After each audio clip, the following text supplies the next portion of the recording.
नमस्कार दोस्तों, स्वागत है आपका। आजकल हम रिसर्च एप्टीट्यूड पढ़ रहे हैं। आज का टॉपिक है हमारा हाइपोथेसिस, परिकल्पना। बहुत ही इंटरेस्टिंग टॉपिक है। इसे हम करंट के एग्जांपल्स लेके समझेंगे। जब भी किसी प्रॉब्लम का सॉल्यूशन ढूंढते हैं, उससे पहले जो भी हम सोचते समझते हैं उसे परिकल्पना कहते हैं। सोचने या समझने या लिख कर भी हाइपोथेसिस लिखी भी जाती है।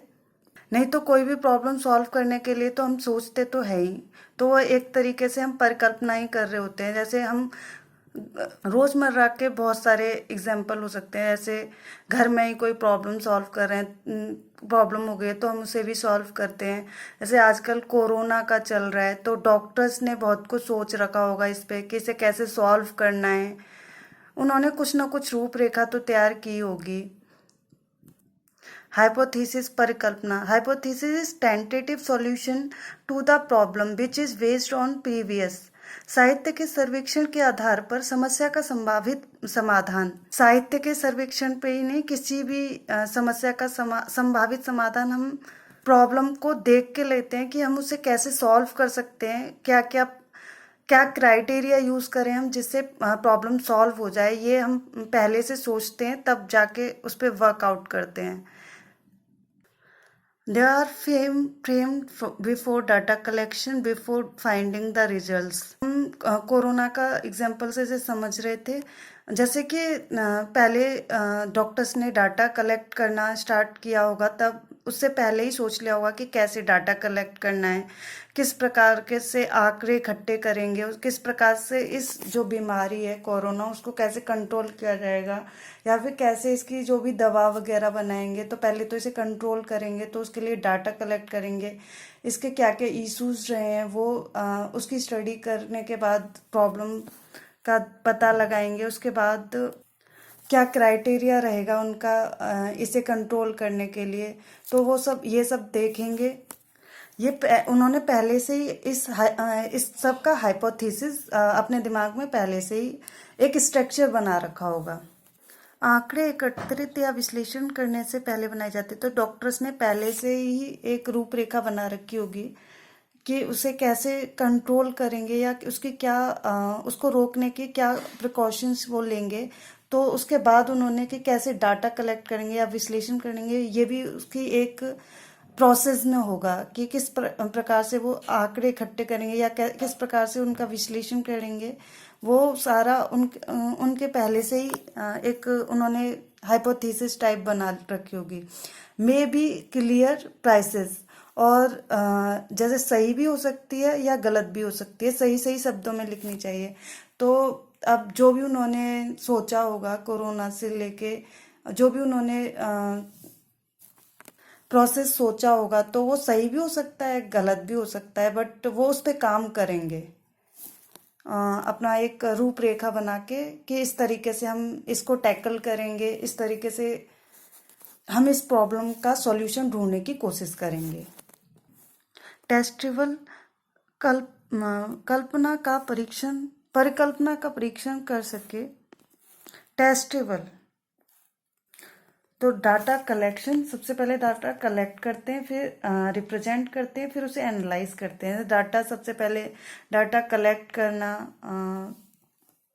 देखना कि जैसे मरीजों को आजकल चेक कर रहे हैं जो इतने भी कोरोना से संक्रमित हैं कि कितने हैं, और साथ के साथ उसको रिप्रेजेंट भी कर रहे हैं हमारे सामने टीवी पर, और उसके साथ फिर उसका एनालाइज भी करके हमें पहले तो वो रिप्रेजेंट करें, उसके बाद वो उस तरीके से एनालाइज करेंगे और उसका जो भी इसका सॉल्यूशन होगा उसे देखेंगे। वो परिकल्पना या उपकल्पना पहले के अनुरूप होनी चाहिए, जो भी पहले से स्थापित तथ्यों के अनुरूप होनी चाहिए। जो भी हमने पहले से एक रूपरेखा तैयार कर रखी है उसी के हिसाब से हमें चलना चाहिए। Consist with the fact should not be exist. उपकल्पना अनुसंधान को क्रियात्मक रूप से दिशा देती है। It gives direction to research. जो भी हम रूपरेखा तैयार करते हैं वो हमारी जो रिसर्च है वो उसको एक रूपरेखा, एक डायरेक्शन देती है कि हमें ऐसे ऐसे काम करना चाहिए, तब जाके हमें उसका सॉल्यूशन मिलेगा। डॉक्टर्स जो भी उन्होंने डिसाइड किया होगा इस बीमारी को कंट्रोल करने के लिए, वो उसी डायरेक्शन में काम करेंगे इसके सॉल्यूशन को ढूंढने के लिए। It help in drawing logical conclusion, तार्किक निष्कर्ष पर पहुंचने में मदद करती है।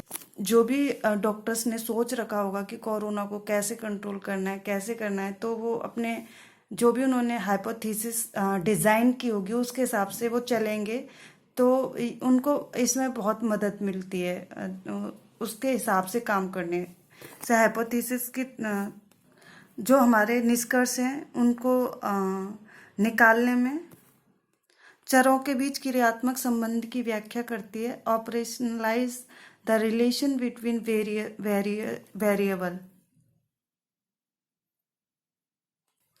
क्रियात्मक लर्निंग आउटकम्स, संज्ञानात्मक कॉग्निटिव, भावनात्मक अफर्मेटिव, साइकोमोटर डोमेन, मनोसंचालित। इन तीनों को हम अलग से पढ़ेंगे, ये अलग से टीचिंग एप्टीट्यूड का टॉपिक है। टू टाइप्स की हाइपोथेसिस, टू टाइप होती है, नल हाइपोथेसिस और ऑल्टरनेटिव हाइपोथेसिस।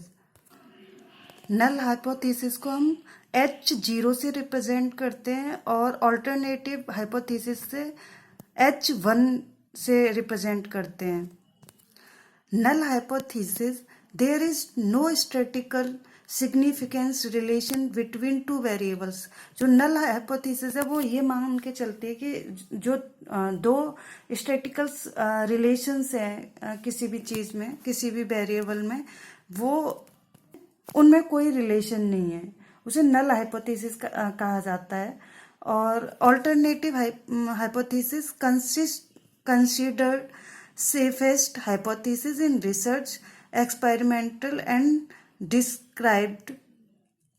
नल हाइपोथेसिस में जो रिसर्चर होता है, the researcher will try to disprove the null hypothesis, वो उसे डिस्प्रूव करने की कोशिश करता है।